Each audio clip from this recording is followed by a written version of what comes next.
Right, this is my first, it's my second recording, but it's the first time today where I've actually thought about what I'm actually going to do, and I feel a little bit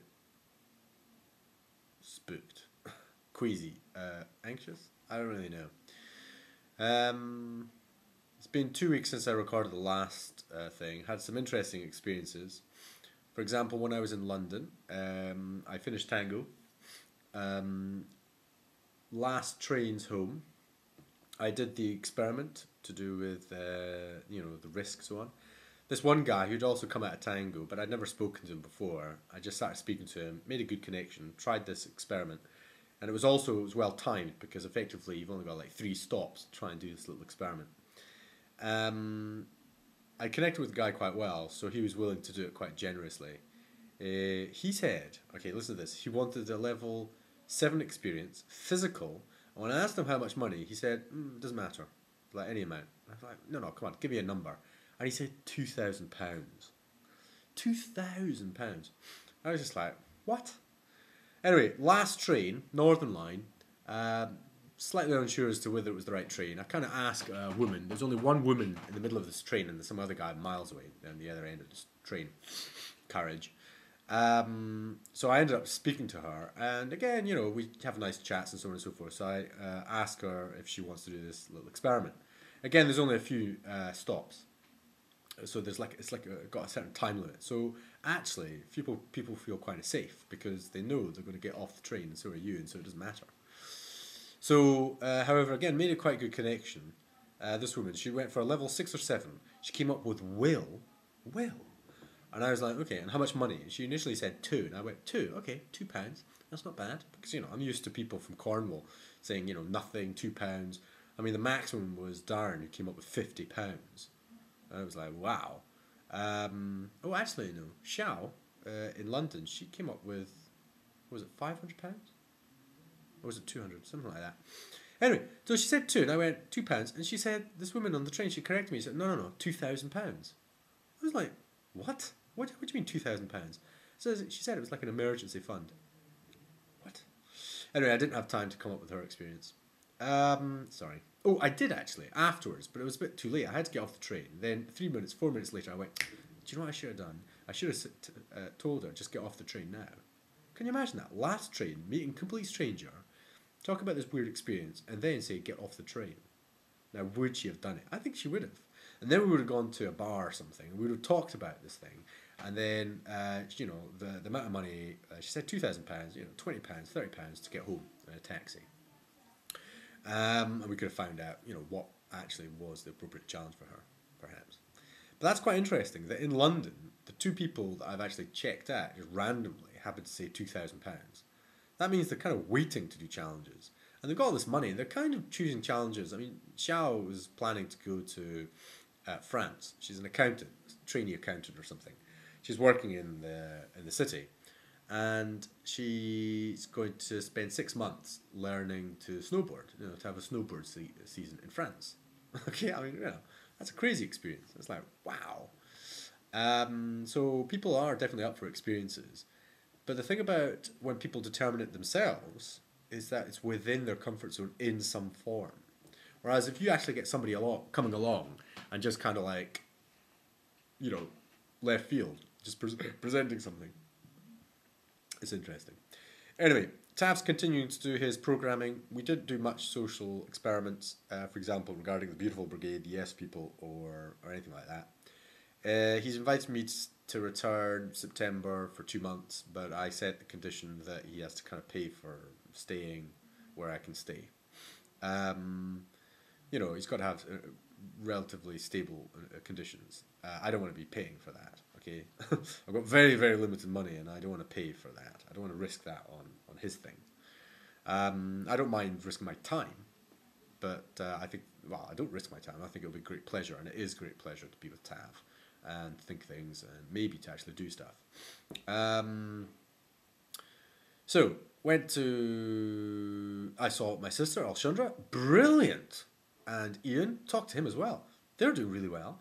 And I saw my niece and her baby, Sky, Fiona Louise, that's my niece, and her baby, Sky Louise, doing very well, healthy, Nice. She looks as if she's enjoying being a mother, and the baby's enjoying being a baby. So that's looking good.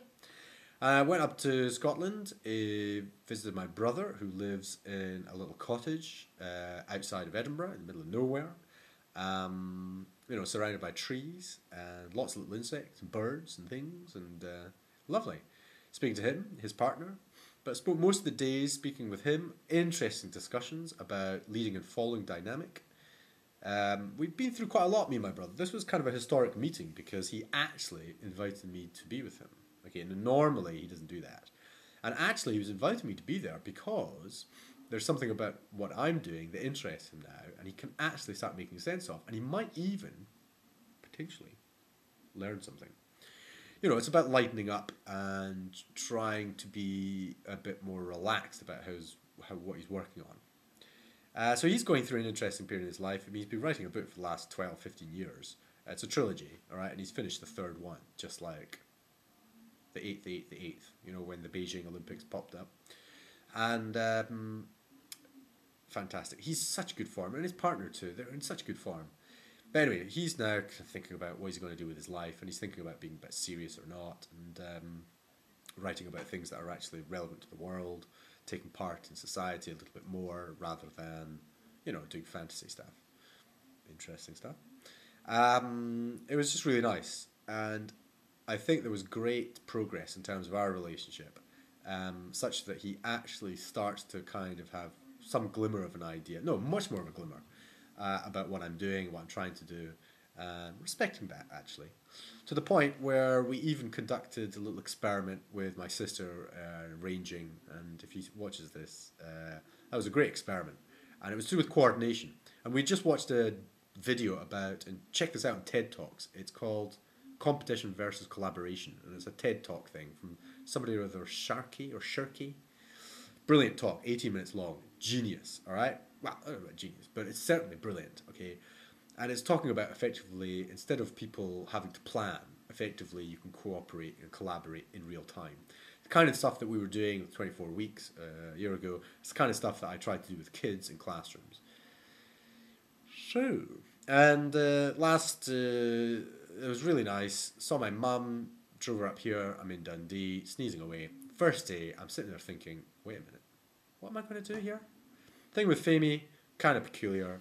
She kind of invited me to go there, but it's still, the invitation's not clear. And it's just like, I mean, it's not beautiful. And I don't see why it can't be. So I'll try. I'll try and make it beautiful. So hopefully going to France on Tuesday. But today I was just thinking, what am I going to do? And after staying maybe in France for a week, what do I do? Just start walking? But I've got all this stuff. I've got one suitcase. What do I do with that suitcase full of clothes? I mean, can I actually just walk without any clothes? A computer? Just wearing the clothes I've got and just walking and interacting with people? Is that actually possible? And I kind of like the idea of it, but my God, that's a bit risky. So, I did think it was possible to go along the coastline of the Mediterranean, because there's lots and lots of people living, but they're just not living, like second homes and so on and so forth. So I should be able to interact with a lot of people that speak English. And I'm thinking of, Spain as well as Portugal and France and Italy, and even Greece. So, I don't know. Wow. However, it is the first time that I've really thought, wait a minute, this is really silly. I mean, it's really silly, because I've put all the stuff now. I used to have a carload of crap. I've now dumped all that stuff at my mum's. So now I've just got like a little suitcase and a little backpack, and that's it. And then to think, hey, I don't want to be tracking that around. No car, no kind of personal mobility. Wow, it's really a rather peculiar thing. So, certain amount of trepidation now, actually, regarding the future. And we'll see what happens and who I meet. Seeing all my friends, or a few friends tomorrow, hopefully. I've got about 5 different kind of like individuals that I've been meeting. And I'm finishing off with a Kaylee. And Chris, who I'm giving my car to, is kindly invited me to stay at his place overnight, so I can get off to the plane in the morning. So no great big, brilliant ideas. I've experienced brilliant ideas, and I should probably record them, but It's been interesting so far.